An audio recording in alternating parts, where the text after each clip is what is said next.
Hello and welcome to another video on the FDNY21 YouTube channel. You're with me today because it's obviously my Volvo. So this is Vinnie, the Volvo 480 Turbo, if you haven't watched the video that we've done on it already. And this is my project car, hence the sticker. And the reason for today's video is that this car is finally going off for its respray. I finally found someone who's going to do it for a good price. In case you haven't seen the video already, just to give you a quick idea, the paint on this car is just absolutely shot. It's absolutely awful, but finally, after many mechanical things, mainly coolant problems with this car, it's finally made it here, and we've got another 15-minute drive now to drop it off, and then I will be back to show you all the result, which I am really excited for because I do love this car to bits despite all the issues it throws at me. So yeah, let's see what the finished result is and see what everyone thinks.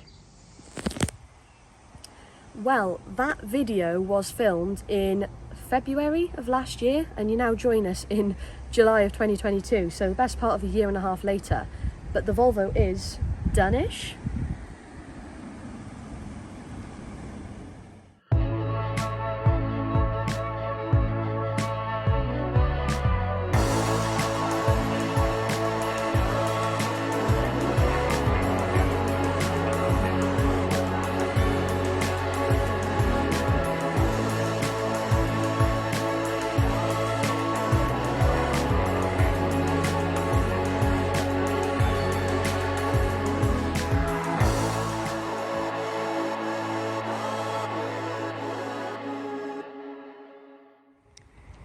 So, roughly 17 months later, and this is where we're at with Vinnie, the Volvo 480 Turbo. Now, I'm sure you're all thinking, why did I say it's done-ish in the photos? And that's because this has been a nightmare through no fault of our own and through no fault of the car's own. And what I'm going to do is I'm going to go over everything that we've changed to this car to get it to where it is today, but also run over the faults, the problems, and the stuff that still needs to be done, despite the amount of time it's taken. So let's go over the changes that have happened to this car since it last showed on the channel, which was in an Our Garage video, which is a while ago. So first and most noticeable thing is, of course, it's a different colour. So the car is now finished in Audi Merlin Purple, which is one of my favourite car colours, and it's exactly why I wanted to go with it. And it's complemented with Audi Vegas yellow highlights. Now, I was very much set on this being my colour choice, and quite a few people went, and I'm sure a few people now still go, not sure on that. I absolutely adore it. This is exactly how I envisioned this car from the moment I knew it needed a respray. This is the colour scheme I wanted to go with, and I am so happy with it. So if you come around, we also went with yellow complementing calipers. The stickers are obviously all yellow just to suit it. And you come around to the back and, you know, yellow caffeine and machine sticker. And yeah, if you come into the purple, I really don't know if it's going to show up, but it is a metallic purple as well. It's an absolutely gorgeous colour. The purple, when it's dark, is actually really dark. It actually looks like a black when it's not in the sun, and that's why I love it, because in the sun it pops so much. It's just an absolutely fantastic colour. So thank you for the weather actually being okay today, because earlier it wasn't very nice, so you know, it might have looked black on camera, but I'm so happy the sun's out and you guys can see this colour in all of its glory, as I would call it. The other thing you might notice that we've changed is the rear lights. They're no longer faded, they're no longer popping and blistering. These are brand new replacement rear lights, so these ones. You might be able to tell they're not sealed fantastically. This was mine and Owen's first attempt at sealing rear lights. That's actually the second attempt as well. Was the first attempt was done with clear gasket, which is all we had left at the time. And yeah, you wanted it for a show literally the next day, didn't you? And there's an IKEA announcement. I'm not sure how loud that's going to be. It's fun. But yeah, the first go didn't go well at all. Basically, it just peeled straight off. So we're like, right, we're not going to put that on the car because you don't want to shed these on the road. They're quite expensive, and they come from France. So, and I think they only let you have one set per car as well. You have to give them your reg to get these because they're in quite a demand, and there's not loads about because they're only remaking a certain amount. So, anyway, this is our second attempt with, I think it was the dog's bollocks sealant, which didn't go amazingly, so don't look too close, but they could do a resealing again, but they are sort of stuck on there properly. They're stuck on, yeah. They've not come off. The one that we're the least proud of is this one, but that's because you have to seal it here, and as you can see, it's just visible. But you know what, first attempt, and it looks 10 times better than it did before. The other thing you might notice is that there's no reflectors. I broke them getting the old ones off, I'm not going to lie about it, I broke them, so I'm struggling to find another set, but for now I can stick reflectors in here if I really need to, but it just... We did do for the MOT. Yeah, for the MOT we did put reflectors in.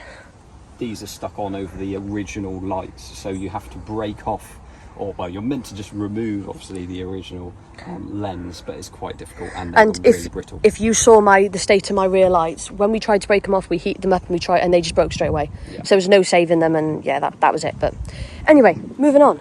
Something that yours truly got me as a present. Our anniversary last year, Owen treated me to these. Now, he bought me the tyres, which are Continental, so fantastic tyres. And he also bought me these alloy wheels, which are off a Fiat Punto. And the amount of people I get who ask me about the wheels, because boy, does this suit him. It suits it really well. They're 4x100 Grande Punto, sort of optional extra dealer wheels, which were just left over at the old Fiat dealer I was working at the time.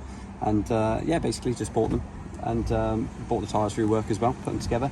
And they're 4x100, fit straight on the car, so works perfectly. Yeah, but as you can see, aesthetically, this car is looking so much better than it did before, but that doesn't mean it's perfect. So, for the third time, as I mentioned, I dropped this car off for paint originally in February, and I wanted it to be done for Volvo 600. Keena may have noticed that I've got my thing in the window because we did do that. I picked this car up a week before Volvo 600, very unhappy. Basically, there were things that were not stuck on properly, the paint wasn't done very well, which I'll touch on in a minute. It went back, they said they did a few things, they didn't do anything. So after Volvo 600, it went back again for another 2 months. Again, meant I missed loads of shows. I only managed to get this car to one show last year, which was Volvo 600. And again, I wasn't happy, and we're still in that position now. So what I'm going to do is I'm just going to basically touch on the things which aren't fantastic. So you can probably see just in the paint, like bits like this, not been done great. And I really don't know if it's going to show up on camera, but Owen can back me up. There's drips. Drips in certain areas, down here, down under the mirror. It's little things as well, like how this trim... Like, that's not even stuck on. Like, it's not come off, but how that's been stuck on. The trim on the other side here actually flew off when we drove it home, and I was in my Audi following my dad driving this back, because Georgina was in Cardiff at the time. COVID. Resprayed near my house. Naming no names currently.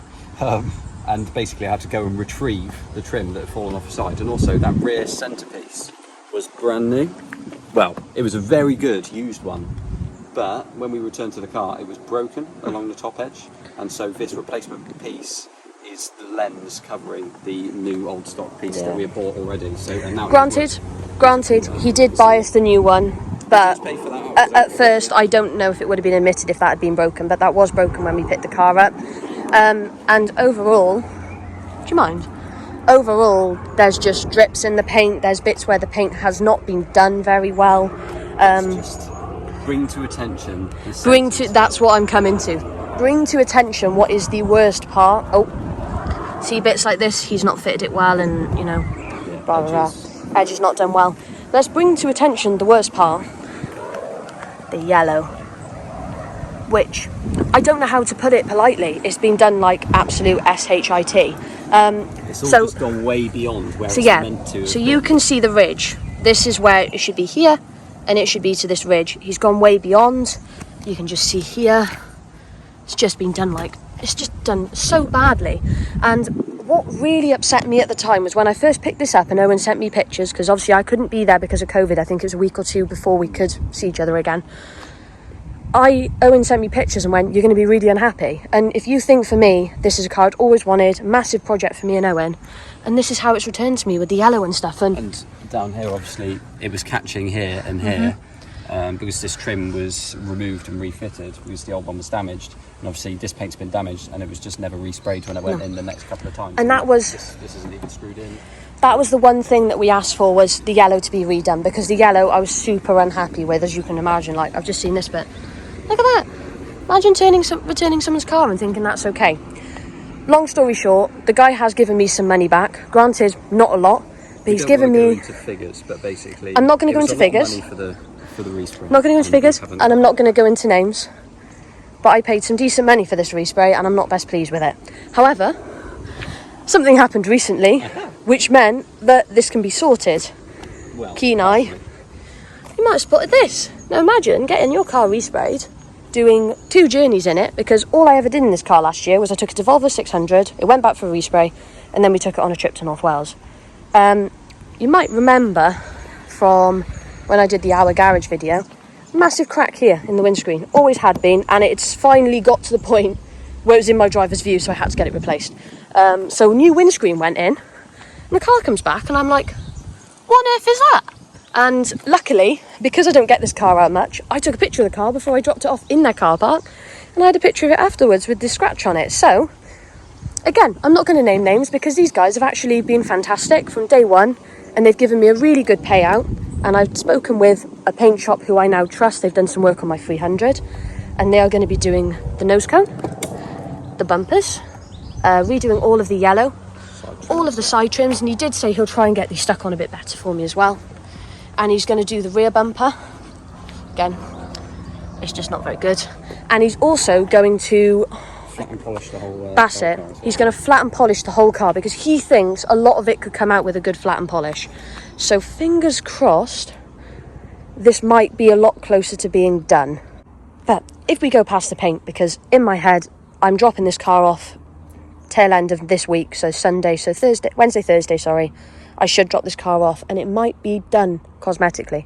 That doesn't mean that there aren't other problems. Now, you know, you could probably look around the car and see that it's not perfect in places, but I've decided that I just want this car back and I want to be able to use it. Now, a few other issues is the trims. He took my, for example, my trims off my seals along there, and they didn't go back on, so I need new seals for there. But that's okay, I can deal with that, because as you can see, I need new seals along here. Which you can't get. So but you can get something. We're going to get like a universal thing, and we're going to get the seals done there. The key now, I might also notice the interior, so I have to open it. Pass me your keys. Thank you. Because the alarm likes to go off. Of course. So the interior, we've never had a chance to put it back together. The plan was, we've got window regulators, I've got the stuff to fix it. Plan was, Volvo 600, we get this back a month or two before, not the day before, and we would have put the interior back together. But as you know, no, still not been done. But as you guys know, the interior is actually really nice, to be fair, for its age. These still need to be repadded, which I'd love to do, and there's a little crack there. But honestly, aside that, the interior is really, really good. It just needs the door cards back in. But the reason we've not put the door cards back in is the windows don't work. So we'd like to put the window regulators back in and then it'd be fine. Also, we still don't have speakers, so there's still no music. So I'd like to put speakers in if we were going to do long distance. And the sunroof does work. So really, the interior is actually really good. The majority of the problems with this car still do come down to the notoriously unreliable electrics every now and again, and I'm going to pass you to Owen to go over a few mechanical things and just explain what probably needs doing on this car over the next 12 months. It has just passed its MOT, by the way, so it's fully road legal. Yeah. It did pass a legitimate MOT, genuinely. With a couple of advisories. With a few advisories, but I'm happy with that because it has been off the road a while. So let's just run over with Owen one or two things that probably need to be done. So at the moment, well, we did replace the headlight motor on this side, but unfortunately it's decided to only go down from the up position, and then to go up you have to wind it by hand, so that's fine. Obviously they're not too easy to get hold of, so that's just how we've been running it for now. The dash, a little bit temperamental. Sometimes it tells you how much fuel you've got and your mileage and everything. Sometimes it just doesn't work at all, and when sometimes you need it, it's not there. When you don't need it, it works. That's what I've decided. I've also decided that sometimes it's Japanese. It comes up with symbols. It comes up with symbols. I don't... Very strange. Oh well. And the alarm occasionally goes off, but to be fair, I don't see that as an issue, because if you put the key in the door and unlock it, even though it's still unlocked, it doesn't go off then. It's great fun. It's just character fun. It still has a bit of a battery drain as well, so if you leave it for a couple of days, then you have to disconnect the battery. But, you know, I see that as fine anyway. Just disconnect it, and jobs are good. So yeah, that's fixed. We want a battery isolator, to be fair, anyway, so we will do that. It's also developed a slight habit of eating a little bit of oil when you're driving along, which, you know, is fine. It sort of does it on a little bit of overrun and when you first start up, so we think it's possibly the valve stem seals. We have just done a service on the car, so fresh oil, and we've tried the Miller's oil stop leak, which is said to rejuvenate the seals on the valve stem seals. So far it is not, so we shall see what happens. It's meant to take a few hundred miles to work. Granted, we've only we've not driven it much. We've not driven it a lot, so this week I'm going to take it back and forth to West Wales with me for a few days, which should hopefully put another 200-300 miles on it, so we'll see after that. Failing that, the head's going to have to come off, and that fresh timing belt from a year or two ago is going to have to come off, but you know, we'll see. So just in case you're all thinking, gee, she's being a bit negative about having her car back, I need to point out just how fantastic this car is. It's everything I imagined from a car I'd always wanted. So as you know, I picked this up a few years ago in basically a complete wreck. It was a project. It was a bit more than really me and Owen could chew, but we've held out, and you know, we've got a finished result in front of us. Sure, it needs a few teething issues and things, but hey, that's what you expect from a car that was off the road for 20 years. But I'm so happy with how far it's come, and it has done 2 long distance journeys and made me really want to take it around Europe. It did Volvo 600, where we went up to Elvington. There's about a 1,000-mile trip in the end, and we did also take it up to North Wales with our friends around September when I just got it back. Again, that was probably about 400 or 500 miles we ended up doing in the end, and it does it faultlessly. Yes, it's burning a bit of oil. Yes, the electrics are a little bit temperamental. Yes, it's a little bit terrible on petrol. I'm not going to say that it's great on petrol, but I love it. It's fun to drive. It's fantastic at handling. I think these tyres, the lowering springs, the setup we've got makes this car just fantastic to drive. It boosts fantastically, you know, 120 horsepower. Hey, anyone wants to come out with me? This is a fast car for what it is, and you know I love a fast car. And whenever I go and pick this up from my garage, it's stored away from home. Every time I see it, I get so excited to drive it. And this weekend, it was the first of the month yesterday, and I thought, you know what? I'm taxing it. I want it back on the road, and I'm so happy it's back out. I do love it. It has its problems. Owen has sworn over this car multiple times because it likes being a problem. But honestly, hands down, it's one of my favourite cars, and I really do not see it going anywhere anytime soon. So fingers crossed we can do an update after it's back from the paint shop. You never know, it might be a bit better. I think it will be a bit better than it already is. So hopefully we can fix that, and then we'll do a few more videos trying to fix out the little niggles that the car has got. But I thought now was a good time to bring this car back to the channel. I'm using it a bit more now, and follow me on Instagram. I've been posting it for a year in this colour, so most of you probably know what the colour scheme is already, but I've not really gone over to a lot of people the problems because, if I'm honest, at first I was a bit embarrassed about it. I spent a lot of money and I got the car back. I'm hoping that's the end of my bad luck, touch wood.